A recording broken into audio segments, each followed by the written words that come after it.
All right, what is up, everybody? Welcome back to episode 31 of Golden Dice Podcast. We are fresh off the weekend of PAX Unplugged. It was a great weekend getting to see everybody play a bunch of Destiny and get to spend like 5 minutes on the actual expo floor because I was busy streaming and stuff. But I did. We walked in it. Tommy and I walked in it on the last day, and we're like, "Oh, this is significantly bigger than it was last year. This kind of looks like Gen Con, like half as big, and it didn't have any of the." Tommy and I really love at Gen Con the vendors that are just selling like old crap.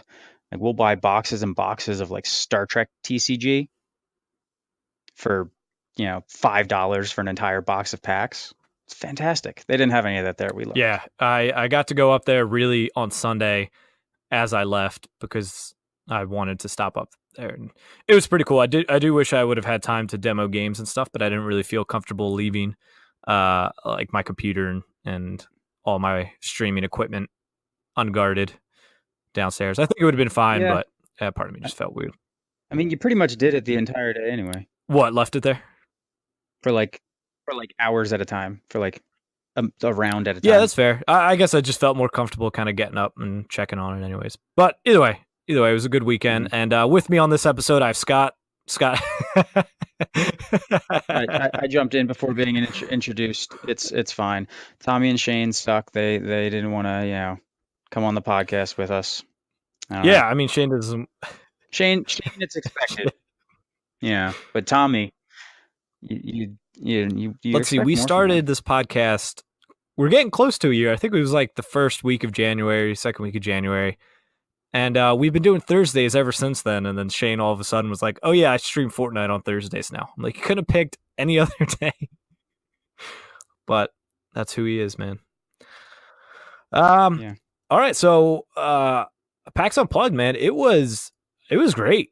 So I was a little nervous about how it was gonna go the night before, simply because at like 8 o'clock on Thursday, we got the email about the app saying we Yeah. had to download it, make an account. From there, we would get pairings and deck lists and stuff, which sounds fine. But I was like, why are we getting this? 24 hours, or not even 24 hours, like 14 hours away 12 from hours. Yeah. from the start of the Friday tournament. And Yeah, that was a. I think it showed a little bit. Friday we didn't start till 12:45. I mean, that's not even like in the realm of bad tournament running when you're used to FFG games. But yeah, it definitely would seem like a little bit lag dealing with it. I was actually surprised there was not as many bugs as possible. I mean, they had some issues with not being able to clear out players that either like switched the days they were registered, or I don't know, third day they had some like weird thing where Flockton was in there twice for like the whole day. And then when we went to start the tournament, he wasn't in there. Yeah, it was a weird thing, but the fact that the app allowed pairings to happen much quicker meant even with them having to do repairs and correct that, it took less time than it would had it just been Oh yeah. paper done correct the first time. So that it worked out in that sense. So and it can only get better once they fix whatever bugs they had that led to those needs to like repair and things like that, and maybe they streamline the intake process, because having us all sit there while they walk and like, are you here, are you here, are you here, that was a little Yeah. weird. Yeah. So anybody that wasn't there, basically you had to sign up through this app. You had to check in at like a original booth almost as you walked into the tournament area. And then from there, you could go do whatever. Then 12 o'clock, you had to report back to the Destiny area. And then they sat you down in alphabetical order. And then from there, they just went down the line and said, are you here? Are you here? Like Scott said. And that was a little, it dragged out at times because, sometimes people weren't there and they came late and then they checked them off the list, but then they walked up 5 minutes later, like 12:05. And Well, that's on that people. I yeah, mean, that's I, not their I fault. wouldn't even like sweat it too much if those people were like, all right, sorry, you can't be in the tournament, because if you're not even showing up at the start time of the tournament, let alone you're supposed to be there a little bit before, it's kind of on Yeah, you. definitely. But like you said, like the streamline was amazing because I could sit there, I could talk to friends, and then he would yell out, "Pairings are up," and then I open up my app. And nobody would have to get up to a fucking Nope, and you list. could literally you hit pairings, you don't even have to scroll. If you're the bottom of the table, if you're O and X, you don't even have to scroll down. You can just type in your name and it pops up your name. So you don't even have to like look through. Like Yeah. it is amazing. And I think I downloaded the TO end of it as well. So it's called Best Okay. Coast Pairings for anybody. It seems like you can just Yeah. use it. So if there's a TO that runs a weekly event, or if you're running a regional, or maybe your regional already passed and you're looking for store champs or anything like that, Mhm. I would highly recommend downloading Best Coast Pairings and just trying it out and seeing if you can do it. I haven't done it for an actual tournament, but it looked like it was free. Yeah. We can try it out next Yeah, week. and if every regional and every store champ started using that, that would make me so happy. Yeah, I mean that would be really good because there is a ease of data collection feature with the fact that it's all on there from um, not just the players, the pairings, but then even like the deck lists are on there as well. So that definitely streamlines the ability to report information about the events. It's not like you're having to report multiple different things from multiple different places. Yeah, I don't know if they ever actually posted the Well, deck lists. so yeah, here's the problem with that. The features there. All right, you submit your deck list. You can do it like 9 different ways. You can take a picture. A bunch of different things there. But they never made everybody submit a deck list. So that kind of is defeatist of the purpose of having a deck list submission at all. And I think an event of that size that's giving out worlds essentially seats, you should be having to submit a deck list. Well, I feel like me from the outside, it was like hard to tell because some people, like it said, they didn't have a deck list, but then I saw the TOs had a few slips that were filled out, and like I saw Cody filling out a slip at one point of a deck list, but then that's obviously not going to be on the app. So it seems like some people had issues, and even if it says they didn't submit it, they might have still written it out and given it to the TOs. Now I don't know if that's the case for everybody, obviously, but like I I tested it day 3. you didn't submit it. I didn't submit a deck list, and I was never asked to submit a deck list at any point. All right, Scott, you are now banned from all FFG events. You admit? I mean, you know, if that's what it takes, martyrdom. But yeah, it just that was a thing because Gotcha. I want to see, even with tournaments, I want to see deck lists used for the intended purpose of deck lists, which involves sporadic deck checks. Yeah, I think the only one that If happened you're was not Nova. doing Uh, Yeah. And I mean, you see them occasionally happen with FFG events, like they'll do them before the top cut, but like you should, that's what they're there for. You see other tournaments, other games that have more robust and better tournament systems. Like you're gonna get deck checked throughout the day. It keeps everybody honest. And in a game where you have a 30 card deck, someone being able to get hinky and move around 2 cards or not record 2 cards on their deck list, that's a thing. And it shouldn't be there because there shouldn't be this expectation that like not only are you going to not ever get deck checked, but you're not going to even have to submit a deck list. Yeah, definitely needs to be kept up on. But That was the only part of the app experience that I was, left like, really, that kind of didn't go the way yeah, I that's fair, hoped. especially with that option being there. But with the app Mhm. going on and into like the pod area, the app was also used for pods, which was awesome too because that made Yeah. everything easy as well. It was kind of a little bit more annoying in pods actually, just because um, you had to report to the TO to start the next pairing. Where like when we didn't do Yeah. standard on Saturday and we just did pods, it was kind of annoying. Like because then he might been dealing Yeah. with the situation in the standard GQ, which Mhm. arguably more important than a pod. But we have to sit there and wait for him Yeah. to hit go. It'd be nice if once all the entries were in, it would just pair uh, the next round. But Yeah. That, that would be nice. I can understand why they're having you have some interaction with the people running it because there's obviously like people could be gaming the system and just basically like farming tickets without actually participating. And you even saw like a little bit of that through the weekend yeah, anyway. yeah, yeah. So I see that, but yeah, it would have been nicer because they didn't have enough people to basically corral 100 players playing in a tournament plus another 3 or 4 dozen players trying to play in pots. They only had 2 or 3 people at any one time. Yeah. I mean, it ultimately served its purpose and was fine. But Yeah. Oh, it was super super quick. Like Tommy thought he was gonna have to leave early during the Sunday event. Like not only did he not have to leave early, we had enough time to go upstairs, do like a lap on the showroom floor, and then go across the street, um, eat dinner, and then go do a Pokemon Go raid, and then he had to leave, and he thought he was going to have to leave in the middle of the tournament to start his day. you Pokemon Go weirdos. It's his fault. Like Tommy is the if I did not know Tommy, I would have like so much more money. He just everything that has sucked up my money over the past decade. Yeah, here It's you him. are. Yeah, Yeah. my money wasting.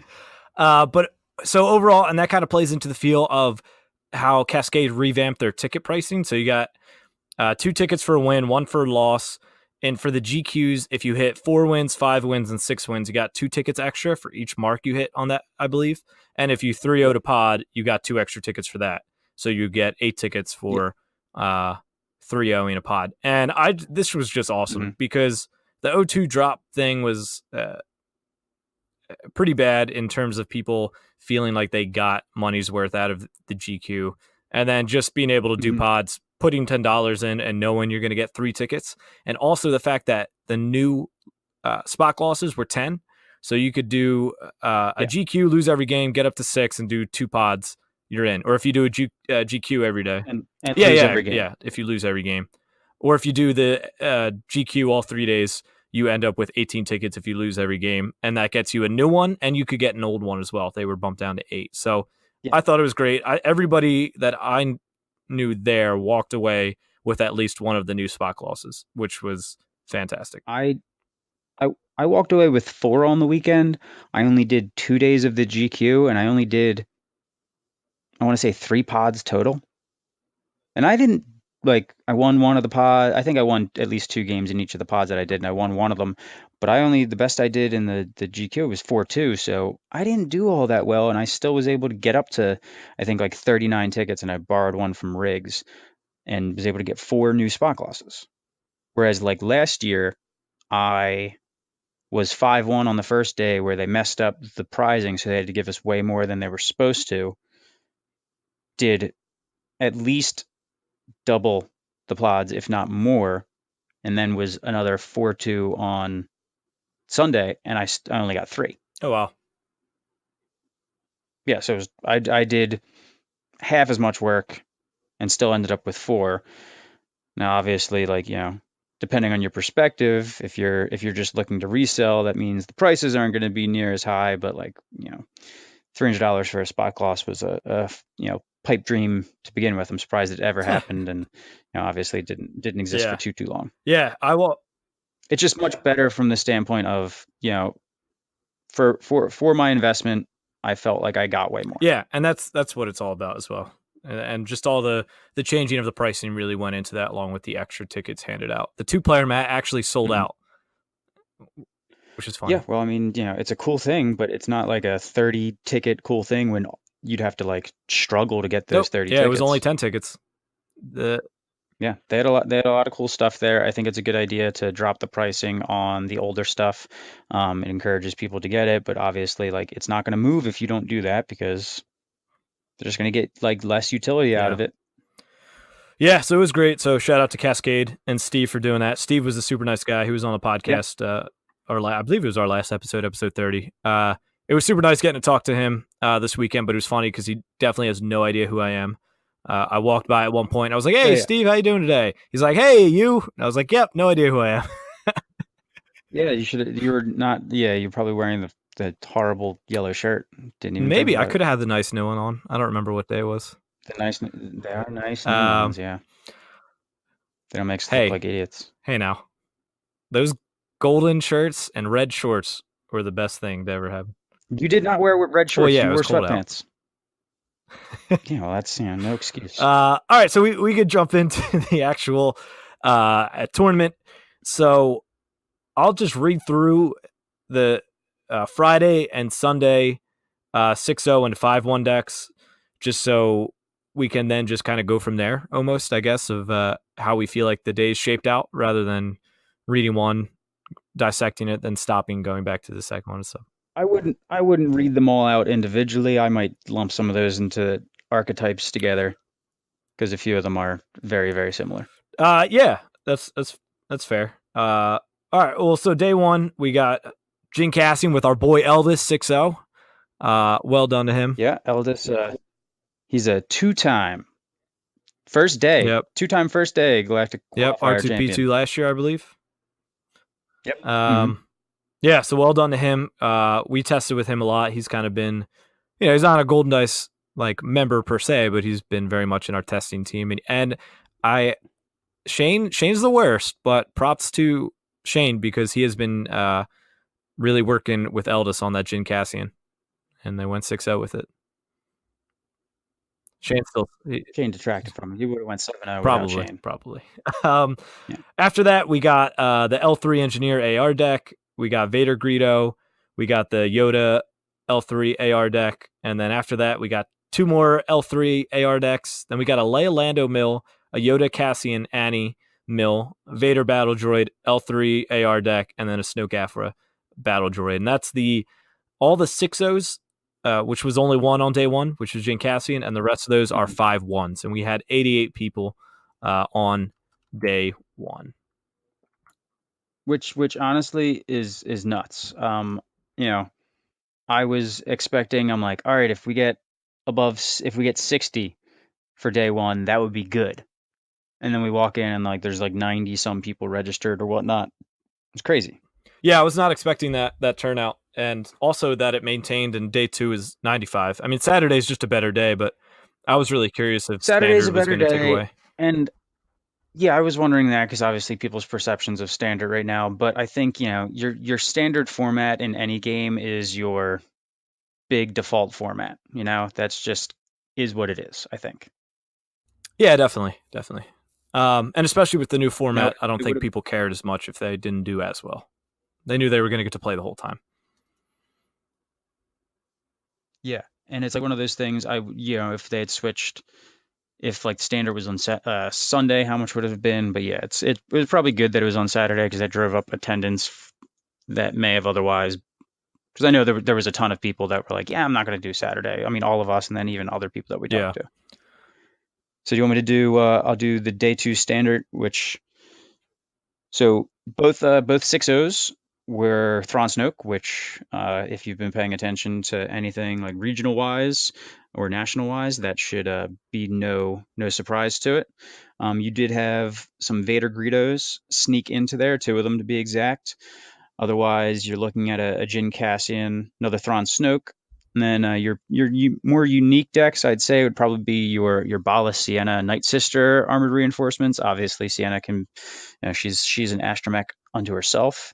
You got a Maz Ezra Gungan, I love that. That's pretty unique as far as what that's got going on. And then Yoda Boushh.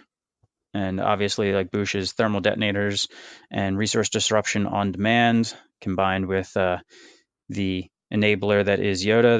That sounds like a pretty brutal pairing. But obviously, Thrawn Snoke was 3 of the 1, 2, 3, 4, 5, 6, 7, 8. It was basically 1/3 of the top field taking both 6-0 spots. And again, if you've been paying attention to like regionals and whatnot, if you were a betting man, you would have put your money on that, and your bookie would have given you shitty odds anyway. And like looking outwards, I guess, to regionals, I know Agent of Zion 1-1 with Thrawn Snoke, and also Flaccid Baron, I believe, from Artificer as well, 1-1 with the Leia Yoda deck. Boushh. Yeah, I think that's who took it there. I mean, it's no surprise with Thrawn Snoke. I mean, you get to pull a card from your opponent's hand and see what else they have every turn, along with generating more resources than any other deck. When you've got things like TIE Fighters and Vader's Fists, it's going to be good. Yeah, and it's just like, it's so tough because, sure, like, mitigate Thrawn's dice, and your mulligan, you probably keep an extra piece of mitigation because you just know Thrawn is going to rip the mitigation out of your hand. And I mean, that just becomes then the tough part of playing against it, is that he's trying to get specific dice sides, and he's also ripping the removal. out of your hand, and then Yeah. if he gets a fist out, He's gonna rip whatever he wants. yeah. And it because just he's it gonna. pushed it over like this set, like the supports you get. I mean, the TIE fighters being able to thin your deck, and even though they're not great dice, like it's still 4 dice that you could easily get out. And then Fist, I mean, everybody knows how good Fist is. Yeah. So I mean, Thrawn Snoke was a good deck in the prior meta. It won a lot of store championships. But the one area of the one point of failure that it had was it does not deal damage unless you put upgrades or support out. And if you only put 1 or 2 upgrades or support out, you're still not dealing that much damage. And other decks, even if you're really dominating their hand, keeping them off mitigation, other decks, like specifically Snoke After Battle Droid, they will beat you if you do not kill them relatively quickly because they're just going to do damage perpetually. And you don't have as much health. Yeah. And that's just it's since then I've tried to get into standard more because regionals are coming up.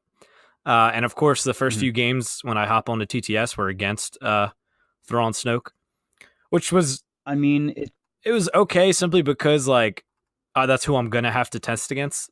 But it was just like I've been trying out like Boba 7th to see if I could just punch Thrawn Snoke in the face real quick.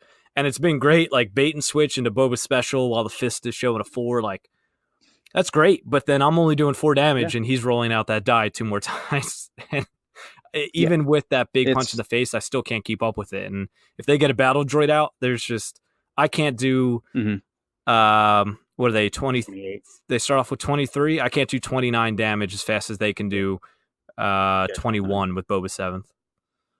Yeah, because they're gonna. I mean, if you drop out a fist with all that focus and whatnot, even if your opponent gets a mitigation off, that's between like 6 and 8 damage, and that's if they get mitigation off. Vader's fist is definitely costed to be hard to get out, and that is not hard to get out for a lot of standard decks, probably, but especially that one. Yeah, I mean, anything Snoke can easily get 5 resources turn 1. They just need to find a resource side, which they generally can do, and it's especially easier in Thrawn Snoke. It's if nothing changes, I don't see this deck going away, but it's also one that maybe doesn't win every like regional.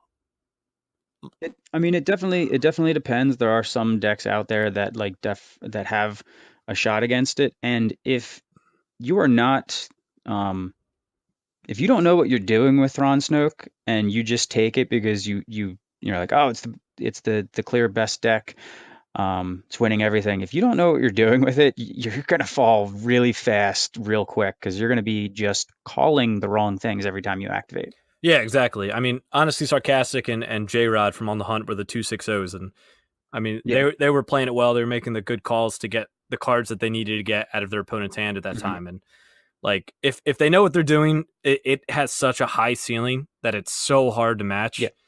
But it also like its floor isn't as low as it used to be now with Fist and TIE fighters, but you need 1 of 6 cards and you can start putting out respectable damage, if not really good damage. Yeah, exactly. All right. So day three was the smallest day. It's Sunday. People had to leave. Yep. It just happens that way. So 50 some players. Yeah, 54. 45. I think is what I have. 54. Okay. That could be wrong, but this is a shorter list simply because there's less people. So the 6-0 was Snoke Piet Trader, and then the 5-1s were Leia Lando, Snoke Super Battle Droid Sebulba with Bitter Rivalry, Poe Biggs Armored Reinforcement, L3 Engineer Armored Reinforcement, and Vader Greedo. That's obviously the most varied day. Yeah. Yeah, I mean, the L3 AR deck is still the caster deck, but then Poe Biggs, I mean, that's you and Kylo Riggs. Little baby, and that's got an AR, but you're pulling the black one out of that. You're not pulling a caster. Yeah, his only loss was first round to me. And the only reason he lost that game was because I designed, we workshopped the deck together, and I knew it was exactly in his deck, and I knew exactly what I had to do to beat it. You knew it down to the 30th card. Yeah, it was like unfair that was his first matchup. The Leia Lando, I played that in the second round with a Leia Lando mirror. I used Sunday for what was the most interesting deck that I've seen today, and I thought that was like an interesting mill pairing to see. It's really good, but playing a mill deck when you haven't practiced it is usually kind of dicey, especially when you do mill mirrors because you don't have the traditional valuation of cards is out the window. Like you need to know like what do I need in this specific not normal matchup? And I had a decent sense of that. Like I need to get upgrades on the board because that's just gonna give me the ability to snowball past his mitigation.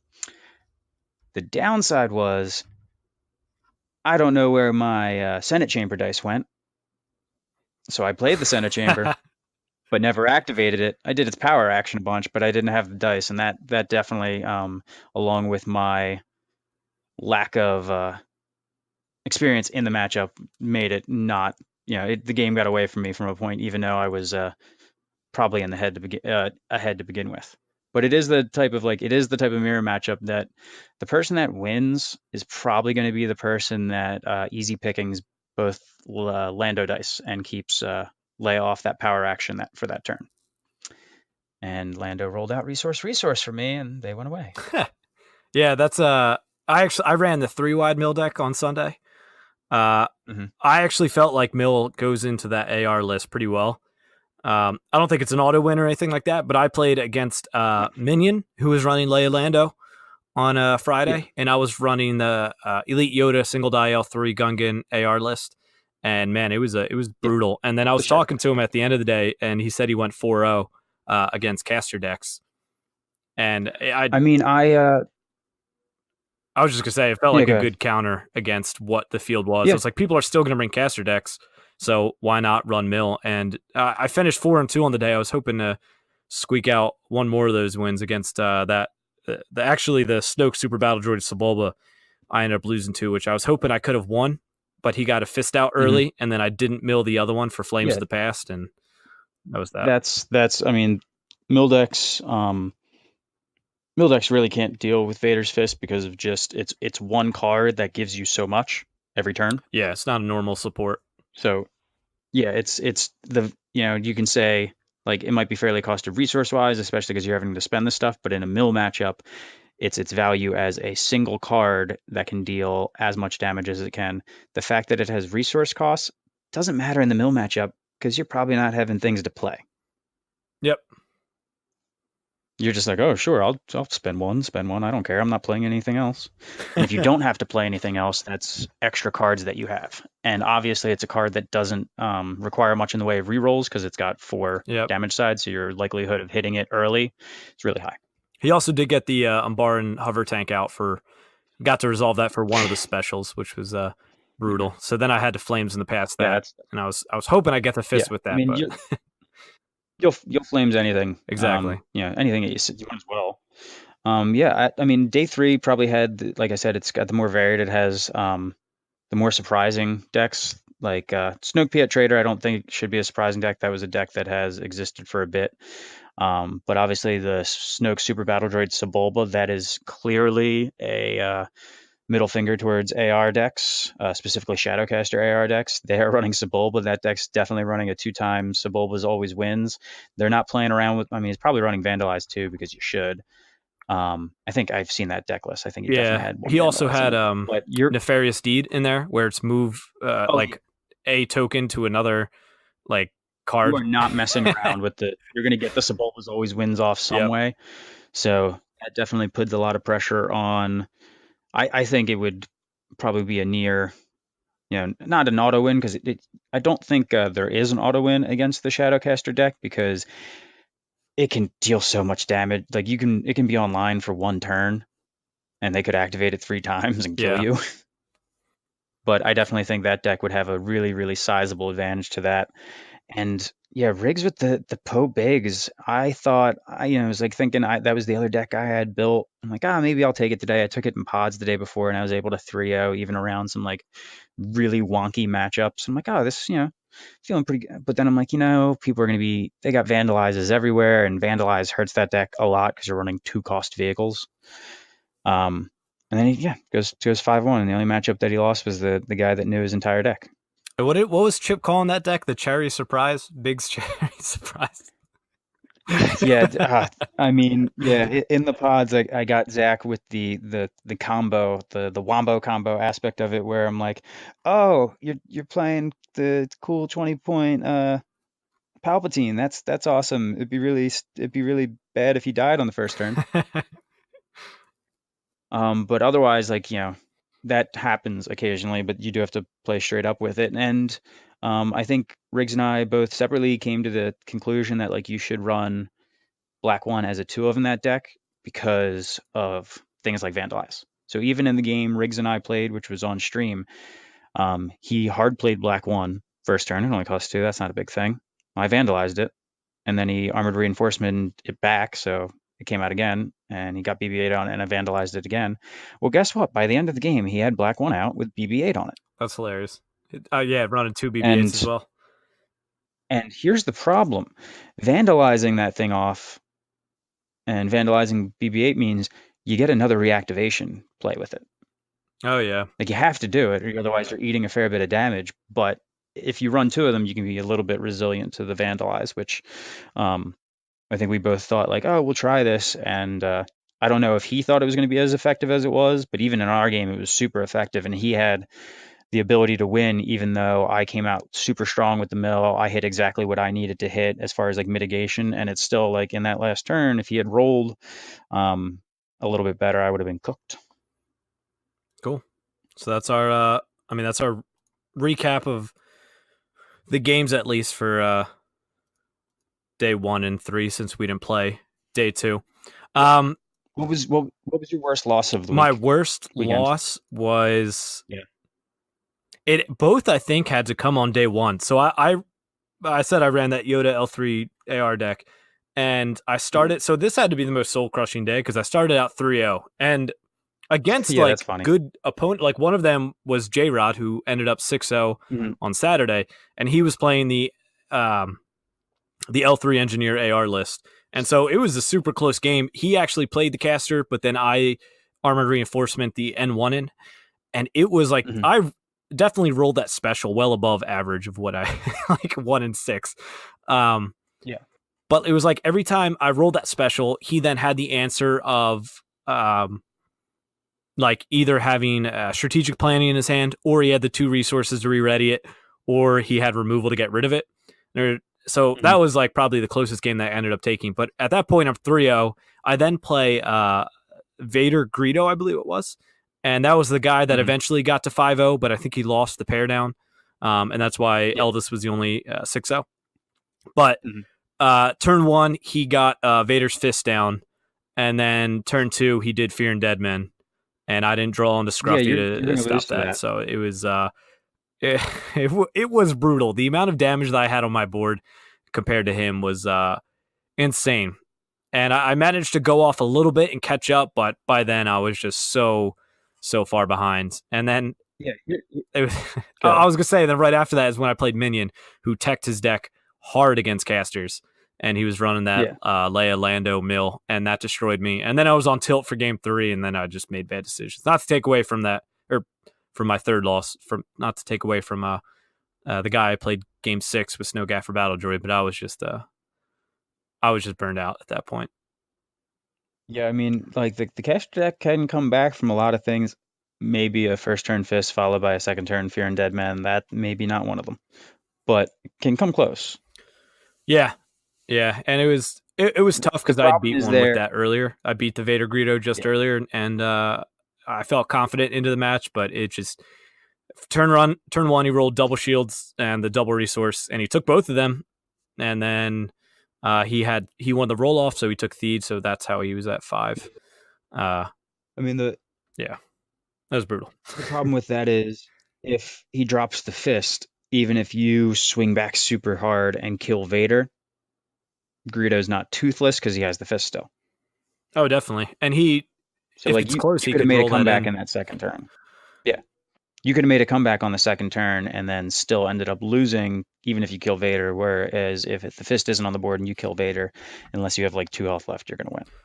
Yeah, and also like the fist with uh like Vader as well is just so like so good as well. The power action roll a Yep. die into the pool, spot Darth Vader, turn to die on any side. So it's like he doesn't even if he just gets 5, he can guarantee that his power action is at least going to hit 3 damage. Like he's not going to hit a pay Yeah. side on one of those rollouts.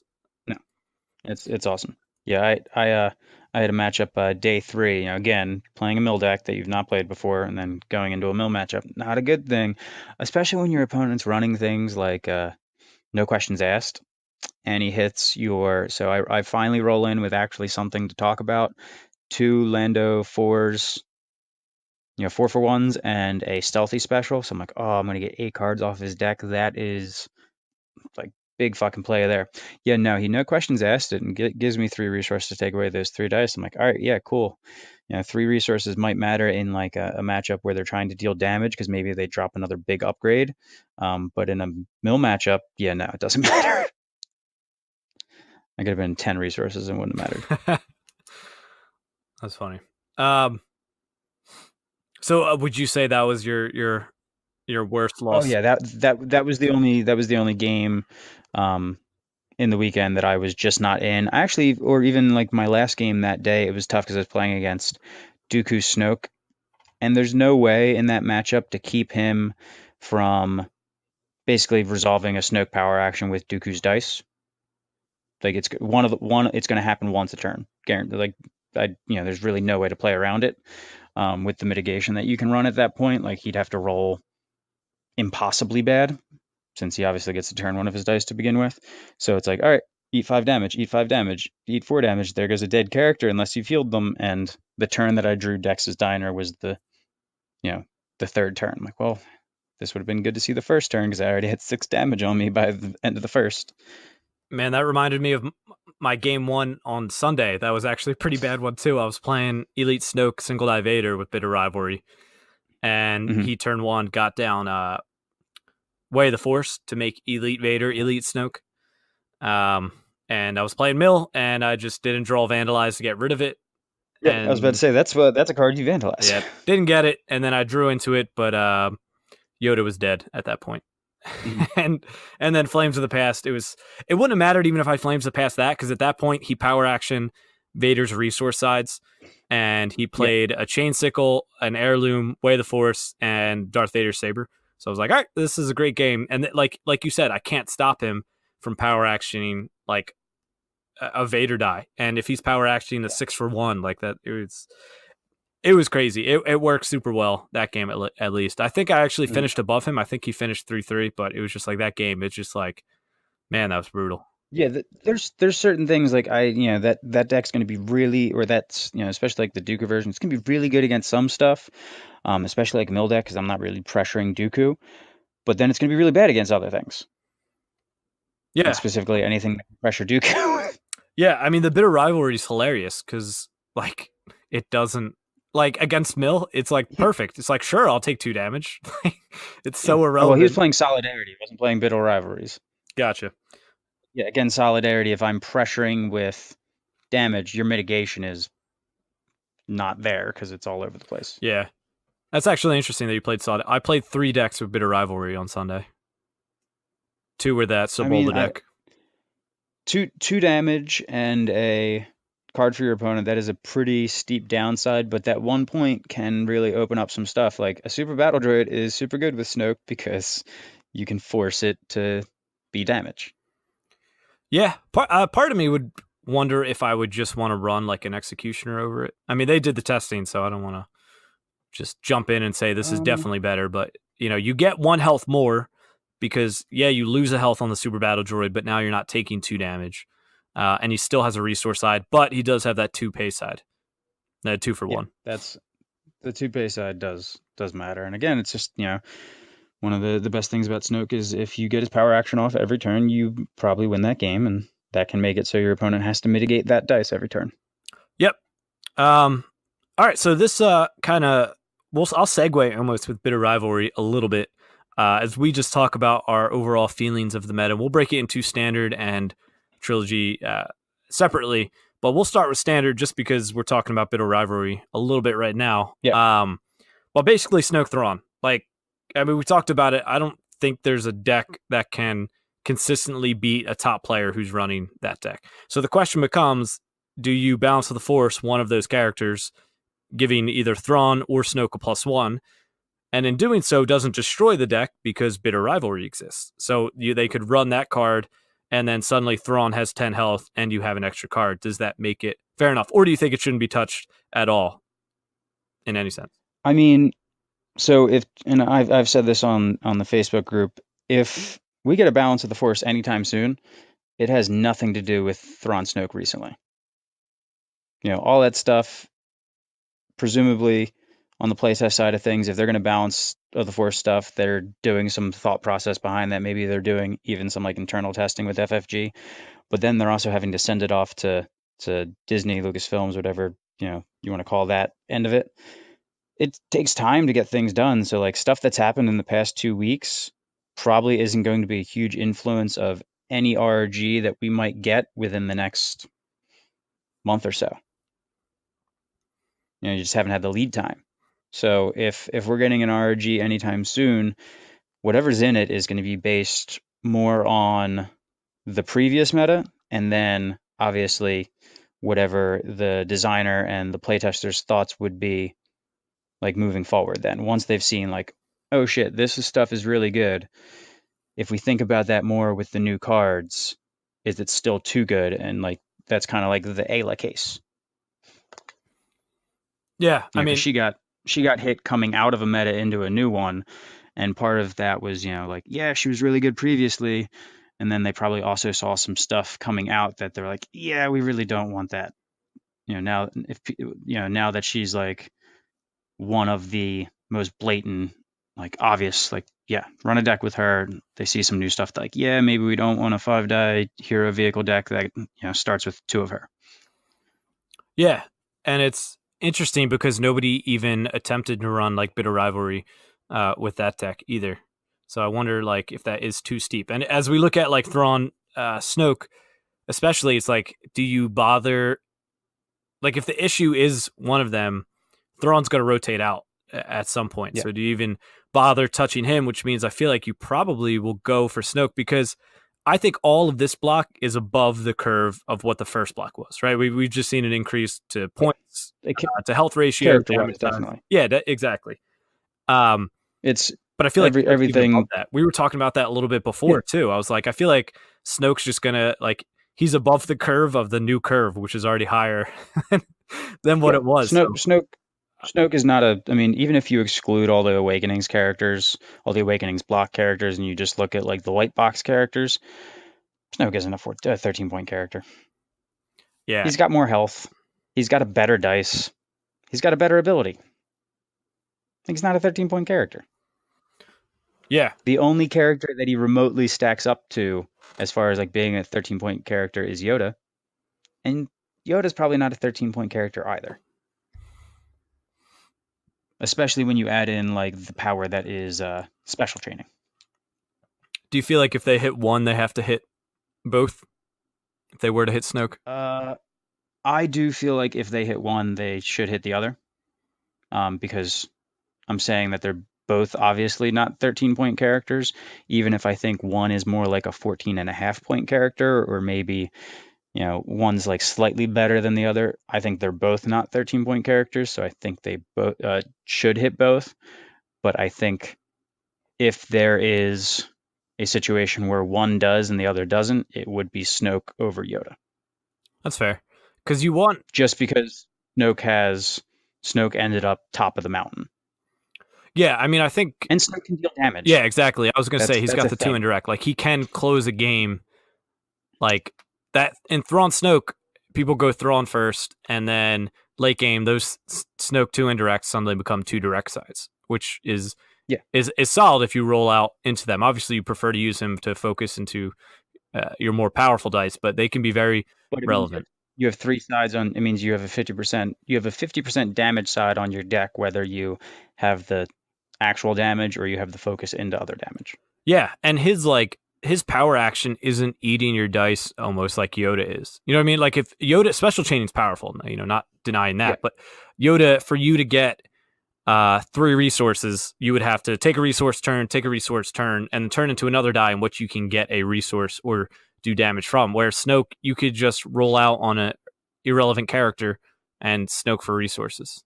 And Mm-hmm. suddenly you now have 3 more resources than you had, and you only took a damage, which I think most people agree is a good trade to be in, because then you can play more powerful stuff very quickly, and then you still have both of Snoke's dice to focus with.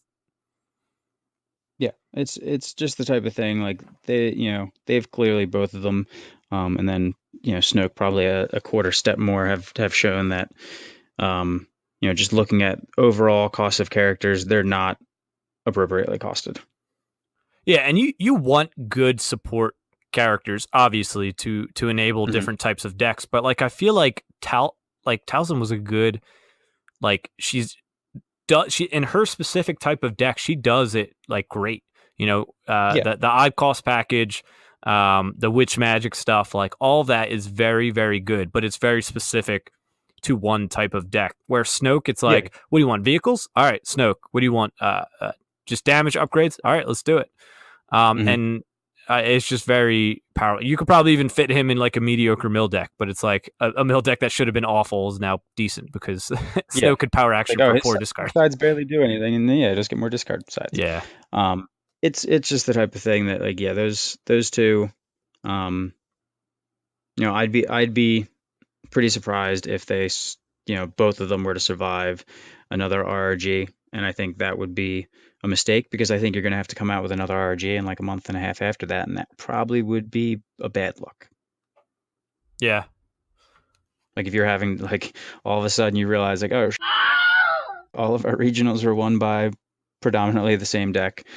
It's like, oh, we missed the boat on that one, and then how long does that RRG take to get out? So the question then becomes, I guess, for people thinking ahead to their regionals in January, February, March, I would assume that the new rules reference would be here, but who knows at this point. But let's assume that it would be out between now and January. If Snoke gets a +1, what does that do to the meta? Where do you think the meta starts to shift? And of course, it's so hard to predict that with all the cards in play. But if Snoke gets a +1, if that's the only thing that happens, no. Let's say, what have because we know that they don't like the first turn kill, first turn mill, first round mill, first round kill. Okay, yeah, let's say that gets hit to where it's not viable. Whatever cards it takes to get that hit. Say OTK is out and Thrawn Snoke is out. Well, Thrawn Snoke is at a +1. You can run Bitter Rivalry if you want. I think you're going to see a lot of armored reinforcement then. And yeah, with standard, and there's more ways in standard to get rid of the Shadowcaster, but there's also more ways in standard for that thing to brutalize you. Yeah, I mean the resource generation in standard is well above trilogies. Yeah. Yeah, and part of me is just like, how do you counter it? You run Vandalize. You need minimum 4 dice in your deck. And again, so people just listening, and if you haven't played against Shadowcaster decks, you're running Vandalize because occasionally you will be able to get rid of the Shadowcaster. Your opponent might not pay attention. Your opponent might not be able to do anything about it. It could be a turn where they don't have any mitigation. You just roll in your 4 character dice and boom, Shadowcaster's gone. Provided they haven't done 30 damage to you already, you very well might win the game there. But that's not the only thing you're going to do with Vandalize. You might just want to get a TLT off the board, because if you get a TLT off the board, all of a sudden you can now mitigate the Shadowcaster dice. And that's that's the big thing with the Shadowcaster. When that TLT hits the board, you're going to be eating 5 to 6 damage minimum from the Shadowcaster dice. They might activate the Shadowcaster 3 times in a turn. Even if the TLT does nothing else but buffer the Shadowcaster dice, it's worth the 2 resources. Yeah. Especially because it's giving you value on making stuff cheap, making it cheaper to resolve. But that's you have Vandalize there to get rid of the Shadowcaster if your opponent lets you. But the TLT and the Astromech Droid are the ones that you actually really want to hit. So don't think you're just running Vandalize to go for the big LOL good game Shadowcaster play. So that actually, on Sunday, when I was running the mill deck, I vandalized his Shadowcaster, Yeah. He played a second one, and then I flames in the past. I hope you won that game. Yeah, yeah. He Yeah. shook my hand right I after the van- flames in the I past. vandalized one Shadowcaster, and it was my opponent. He just like brain farted. Like I rolled out non-threatening sides on all my dice, so he's like, "Oh, I don't have to mitigate." And I'm like, shoulda.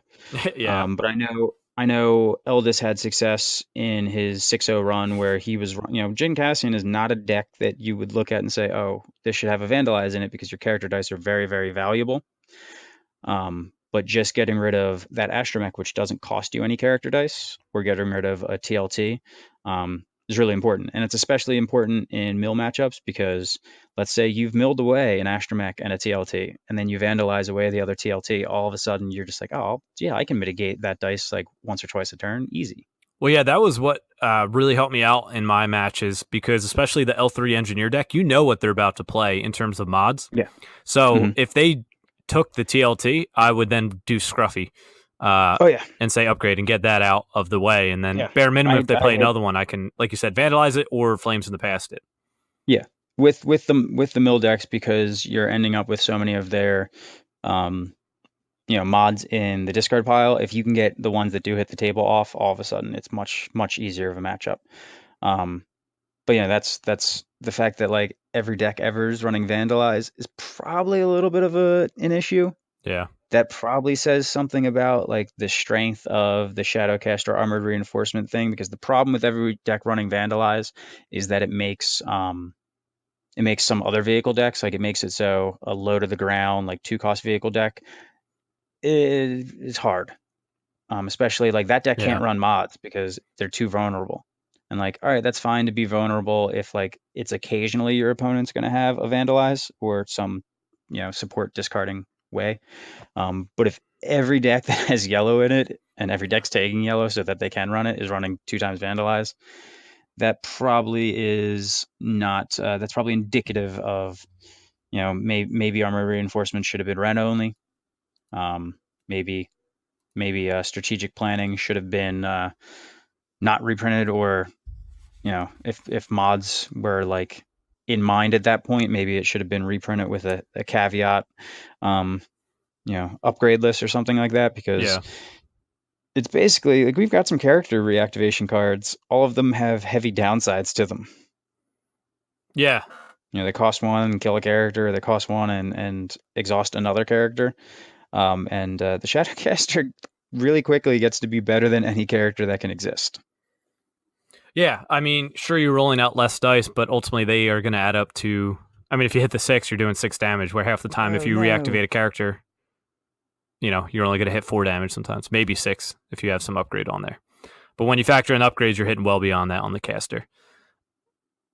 So, having said that, with how powerful AR is, armor reinforcement is, excluding Vandalize and Mill and Flames of the Past, really, do you think there's any type of deck or deck construction or certain cards that would really counter these AR decks, or is it just something where you tech into Vandalize and maybe a Scruffy, and that's really about it if you're playing Hero Yellow? I mean, so Jin Cassian, has a little bit of like advantageous play against it, where you can either directly mill them if you want, or you can like pseudo mill them, like just get rid of the mods that you see, and again vandalize the ones that don't hit off. Otherwise, I know Tommy was trying to come up with some really zany for Sunday, running Yoda Luke with Shatterpoint in it. I don't think it's completely insane, but it was definitely an attempt to like let's go dig to the weird bottom of the barrel here for ways to counter the Shadowcaster. And that's that's part of the fun. Like sometimes yeah, all right, so blatant counters to it, run vandalize in yellow, run a mill deck, things like that. Um, but sometimes it's more interesting to see if you can find like another counter to a known quantity. And like we definitely went into that day expecting a lot of AR decks. So the decks that we took specifically like for the first day were expecting to play AR stuff. I took Snoke Afro Battle Droid, and that can win that matchup. The problem is it can't win that matchup if they see a TLT early, and if they see 2 TLTs early. even if you open like with the crazy nuts double droid type openings, you're still kind of in trouble. So still in standard, with aside from AR decks popping up, if Snoke Thrawn gets hit and OTK is gone, is there any type of mold of decks you think is going to really pop up? Like it seems kind of open aside from that, but that's still obviously like AR still obviously will be a really good list within it. I mean, it seems like the Yoda Leia deck, the Bosch seems like it'll be good. That's cool. Yeah, that one's going to be. That one seems to be real good. Again, you have action. You don't have action cheating. You do a little bit with force speed, but you have special chaining, which is really good. She hits. She splashes characters, so 3 and 4 character decks beware. And then she gets some good villain cards. Like I'm gonna say it every like other day. Anytime we're talking about like decks, I'm like grappling bow. Yeah, grappling bow is Should be in an awesome card. And what's interesting is that this deck, above all else, makes me feel like I'm like on a timer. Like normally other decks, it's definitely. like you have a longer timer because they're doing direct damage to one character.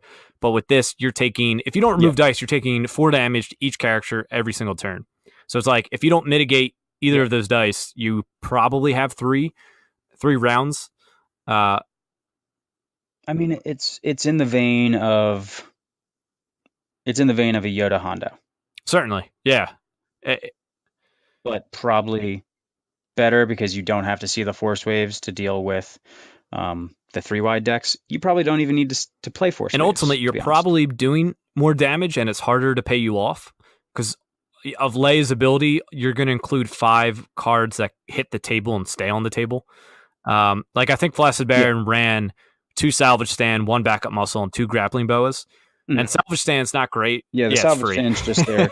No, it's like a bonus if you hit. If you hit a resource and make them lose a resource, like you're probably super happy about it. But if it never happens, you probably do not care at all. So it's like it costs 1 more to pay it off as compared to Hondo. And if you're going against a 2-character deck, you're doing 1 more damage. And now 1 less to a direct character, but overall 1 more damage.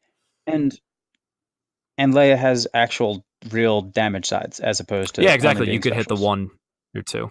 Hondo has a problem if your opponent towards the end of the game is just like, I'm just going to pay you instead of taking 3 damage, and the resources don't matter anymore. Yeah, exactly. I got all my resources out. I don't have to spend money on mitigation because it's just your character dice.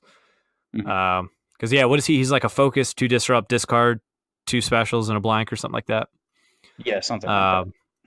He's I mean, so it's in that vein. That's obviously a deck archetype that is successful. You get to run hyperspaces. You got money to play around with stuff like that.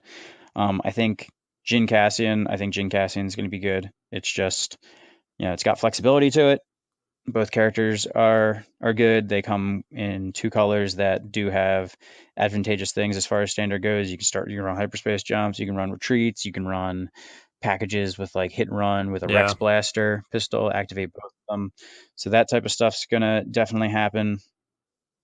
And then, it's really tough to look at what would exist beyond Thrawn Snoke as far as like those type of archetypes because Thrawn Snoke is so dominant in the like 3-wide archetype in a lot of ways. Whether it's Snoke After Battle Droid or Snoke Piet Traitor. It's like, Thrawn is especially built for like those, multiple like 3-wide decks in a lot of ways. So it's almost really hard to fathom, like, what would you make if you didn't take Snoke? Because right now you're just like, well, I'm just going to take Snoke. Or Yoda. What interests me is that 2 Vader Greedos were 5/1 on standard. And that's, like, Vader's just so, like, I'm glad he's doing well, but you get Force Strike in standard. It's I think and a better removal package with him to keep him alive as well. Just the blue card, you get Force Illusion with it. Then you get Overconfidence back. Force Illusion's obviously a huge Ancients. Some people have been going like a naked Vader route, but I still feel like Force Illusions doesn't really count towards that, and Ancients are probably good enough because you're healing. You're healing too, so plus that +3 is just straight brutal. It's an interesting one. Yeah, so I think that makes sense. And with that, I guess, do you feel like AR needs a hit? Do I think AR needs a hit? I think some combination of armored reinforcement, strategic planning, the I'm going to say the TLT, not the Shadowcaster, but the TLT, because I don't think without the TLT, the Shadowcaster is a problem. And then maybe Sienna as well, because obviously that's, just take strategic planning away, then it'll just be Sienna Dex doing it. It's some combination of those three, because I think if armored reinforcement could only hit red vehicles, we wouldn't even be talking about it.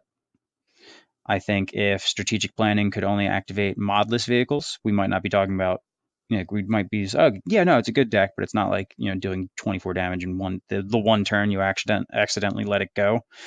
And then I think if the TLT, I get it. You want your mods to be aggressively costed because they have a requirement of getting a vehicle out, but you gave a plot that lets people get a vehicle out. The TLT, it's really, really good for its cost on its straight sides.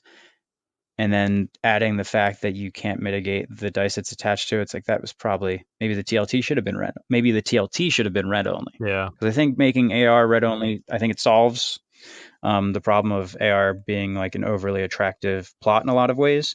But like it's cool to be able to like get the Falcon out, get some other like big yellow vehicles out and play with them. It's the fact that you're going to get a big yellow vehicle out and then you're going to throw a TLT on it and then activate it a few times. Something in that, it's like it's a Voltron deck basically. Something in that one of the Lion bots needs to go to the scrapyard. Yeah, it almost half reminds me of Vibroknife originally, where it was like the Vibroknife could be hitting a blank, but all your melee is like unblockable. Like I wonder if that's just like a weird design space like you probably shouldn't go into, where it's like if the TLT rolls out, hits a blank, it still doesn't matter because your Shadowcaster showing a 6 still doesn't matter. You can't touch it. It might have, here's, and obviously it's never going to happen because this is like it's not completely redesigning the card, but it's doing it enough that they would never actually do it. Maybe the TLT should have been worded if the TLT symbol matches the die of the support. Like you roll in ranged on it and your support showing ranged, can't be mitigated. I mean, they changed Vibroknife in that sense. They did, I guess. Yeah, maybe they could do that. But yeah, I think that would be much better. Might be even a little bit more like thematic. Yeah. In a way. Yeah, that's fair. But I think if you were to give people any inroads to be able to actually manipulate that Shadowcaster dice, you'd see a lot less matchups where it's like, well, they just played a Shadowcaster and activated it a bunch, and I was doing really well. I hit all the cards I wanted to see, but I can't mitigate that dice. Because you could have the mitigation. Like you could build your deck to mitigate dice, and you're like, nope, can't do anything about that one. Yeah, and that's been an issue. If you don't get the Shadowcaster can be manageable if you keep it off TLT. Once the TLT hits the table, the manageable is get rid of the TLT with Vandalize, and again, every deck running Vandalize might not be what you want in your game because it's obviously. It should be a little bit more of a specialized card, not a card that goes in every deck. Yeah. And then, vandalizing it or beating them in the damage race, really hard to do. That thing does a lot of damage. I played Tommy with the Snowgaffer Battle Droid dropped Fist on the first turn. So Fist on the first turn, with Snowgaffer Battle Droid, you're dealing a ton of damage. And yet, he, on his second turn, did a 3 activation turn with a kitted out Shadowcaster. I'm like, well, 5 activations of Vader's Fist doesn't come anywhere near 3 activations of that thing. Certainly not. When that can hit for a 6 without paying for it by slapping 2 0-cost mods on it, you're fine. 6 is a lot. 6 is so it's from not just a pure numbers sense, but from it's reach. It's reach to be able to kill a character, and especially if you can like add on a 2 from something else. Like one resolution, you're going from 4 health, a 4 damage character to a dead character. Is that the highest direct damage side? I know the Planetary Bombardment has a 7 indirect. Are there any other 6s? I think the ATST has a 5. Yeah, it's got a 5, 5, 4, 3. Yeah, and ATST, also costs 2 more, but it's like nobody ever pays 3 for the 6 on the caster. But Yeah, I mean, I think that summarizes my thoughts as well. If you switch AR, whether I mean, it'd be funny if a plot gets a balance of the force. Whether something like that happens or changes to red, vehicle only definitely fixes the issues. But it's like, yeah, red or armored support is just so good, and it'll dominate trilogy and potentially standard if Thrawn Snoke goes out of the way and OTK goes out of the way. Yeah, I mean, if you were to kick out that crutch, I definitely think. I mean, it already is dominating trilogies. Yeah, it's only one counter is mill, but it's like when only two decks are like viable within Yeah, a format. It's not super great. Mill's good. I don't know if there's anything that really counters it hard in trilogy. nothing that really counters it hard, but I think a lot can play against it. Yeah, that's fair. Then So I think armored reinforcements. I think everybody knew that it was going to be all over the place in trilogies. People teched against it hard, even day one, and it was still kind of all over the place. yeah, I mean it was still 5 of the top 11, I think it was. Yeah, and like everybody knew that everybody was building. Even the armored reinforcements. The armored reinforcements deck had things to deal with the armored reinforcements decks. Yeah, like we slotted in N1s. Yeah, people were like, and you play that like dumb armored reinforcement chicken game of both popping for N1 instead of the Shadowcaster. It's like you're going to play a game of TLTs on the N1 basically. Uh, that's pretty interesting. It's like cool counterplay stuff, but yeah, I think it's I think the TLT in what it is probably was a little overboard, and it might a vibro knife comparison is probably really apt. Yeah, yeah, Like you just took like you took a counterplay option away. yeah, 100%. I mean, Yeah, poor Flockton and his DJ decks. fuck. I thought he was going to do really well day 3 because he was playing really well the day before in pods. Like he play. I watched him play a game against Tommy, and like he really, like Tommy was playing a weird deck, and Flockton was like all over exactly what he had to do to deal with the weirdness. So I was like, oh man, he's going to do great day 3, and then he just couldn't. He was like, nah, not my day. Yeah, I mean, I think that makes sense against like Vader because that's what he said he was getting crushed by. I think DJ against Vader, especially if Vader's running retribution. Like you're not trading equal damage. You know what I mean? Like if you remove Vader dice to deal an indirect, you're still taking a damage back. I think his problem was more like Vader was rolling in like 4/4. It's like, well, great, I'll remove 1, and then it comes back out another 4. It's like, I can't do anything. Yeah, that's an issue. That deck has enough mitigation to actually just straight up mitigate. Like, I'll mitigate 1 Vader dice a turn. Yeah, I'll take 2 damage, but you're fine with that. Oh yeah, because you'll deal 2 damage, and it's not costing you any resources. You've got 3 Streetwises. I think the issue now, like I really like DJ Snoke in standard, but the thing is that it can like Snoke can close a game because I think the best variation of it is you still run a holocron package. So like Snoke late game can still have like lightning or a throw or something on him where he still can turn out some decent damage. Whereas DJ Talzin is what I think he was running with Double Down. Like your deck is only limited by your damage output by the amount of dice that you remove. Like he's not like he's maybe running like underhanded tactics or like something like that, like one of those 1-drops where your damage or the energy bow or whatever it is. So his damage output is just so much lower. And I think that's just where the issue comes from is like he can't like burn somebody down. And so if somebody still at least gets off a big damage swing against him, he's going to struggle in that sense. Yeah, I think in the one pod we played where I was running the Black 1 deck essentially, he's obviously controlling the pants off me, but I'm slowly putting out enough dice where I'm like, I'm going to start sneaking some damage through, and then gets to that turn where he only had like 2 pieces of mitigation in his hand. I'm like, all right, here's when I hit the reset button and blow you up for like 12 damage off just using Black 1. Yep. And Jin Cassian, I played against him, and it was just like, all right, get rid of those Streetwise, and you're never going to have any money to pay for any of your if you don't I mean that thing doesn't have to worry about money except if it doesn't see one of 3 Streetwises.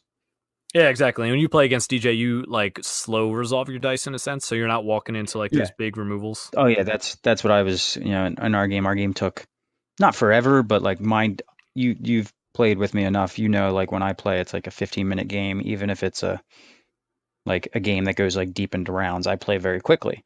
Yeah. But like in that, it's just I constantly have to be like, all right, 1 damage. All right, next action, roll a support it.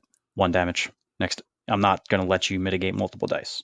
And the worst part is that he put Chip onto that deck. So then in our pods, we had Oh my God. him and Chip running DJ. So we had like hour-long games. And then Tommy sitting there with Yoda Luke, just like, I'll take 10 shields and do Yeah, damage. we were not built for efficient pod grinding, but luckily because of the way the tickets were structured, we didn't have to do that, which is great. Yep. Not having to, do things that like not having to grind is great because you don't want to do that. No. Like you're not not at all. having fun. You're not having fun doing that. I know there were some people that were still doing like they would play one round and then split the tickets. I'm like, that's dumb. Yeah. Like it's more fun to play the games. I mean, especially Yeah, when we had a pod of 8. Like it was me, you, it was Carrie, Tommy, Brian, Chip, and Zach, and Flock, and I think that yeah, was like our 8, whatever it was. And it's just a lot of mhm, fun being in it with a group of friends and stuff like that. So yeah. And overall, it was a great weekend. yeah, it would have definitely been great to like get some more like pods in with some different people, but with the way that they were doing the pods, that really didn't work. Yeah. Like you either went up with a group of 8 or they were like shoving random people into your pod and like being like, "Oh no, you can't be trilogies, it's standard." Yep. They And, fixed that after the first day. yeah. But like the first day it was like you couldn't do a trilogies pod, you had to do standard pods where basically you had a gentleman agreement that everybody was just going to bring trilogy decks. Which is weird. I had to bring a single standard deck that whole weekend. So Yeah, I wasn't into it. It's like there's 2 days of there's only so much testing we can do. Like I'm in school. We're doing this podcast now and I have like 3 projects and a test that I should be studying for. So I'm going to go after we're done here, pour over some fake audit spreadsheets. So I was not in a position to be testing multiple formats. yeah. I mean, with that, you're subtly hinting that you got to get back to work, but I think we covered all the topics Yeah. and points we Oh, yeah, wanted we to hit talked on too much anyways. again. So, yeah, overall, PAX was a great weekend. It was awesome seeing a Shane lot of did the not people. go at all. Nope, not. It was funny because Not once. 20 minutes away.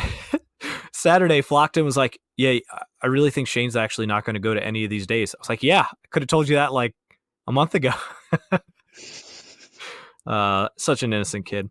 All right, but anyways, yeah, that covers that. Be interesting to see what happens with the rules reference if it comes out. But congratulations again to all the 6-0s, especially our boy Eldis, for People are bringing it home taking the first day. when the next RRG is coming out.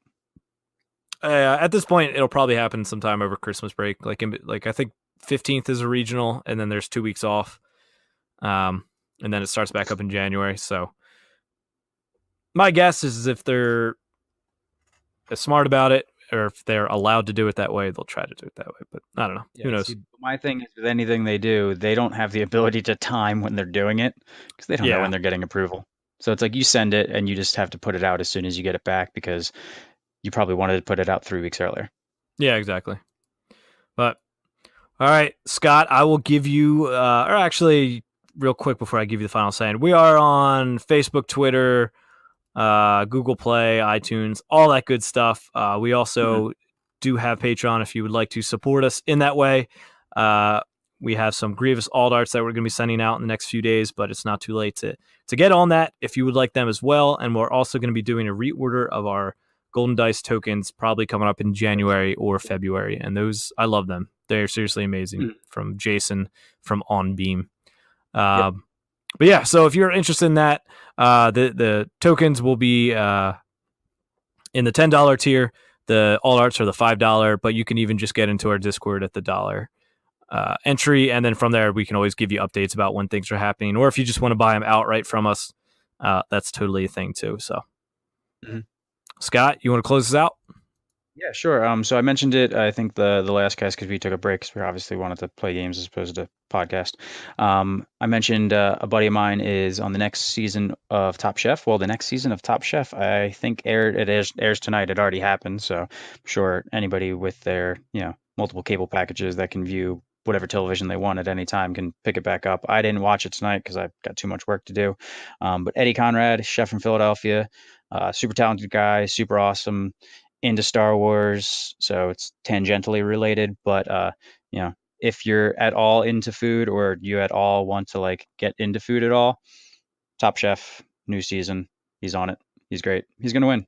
I think. I hope. I have no idea because he's being like super hush hush about it because they will take that money from you. Well, thank you, Scott. I'm sure he already won tonight. He finished They Were So Good in one episode. I mean, technically, he has. If he has won, he's already won.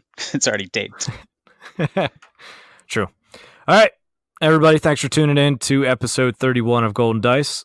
I'll catch you guys on the flip side. See ya.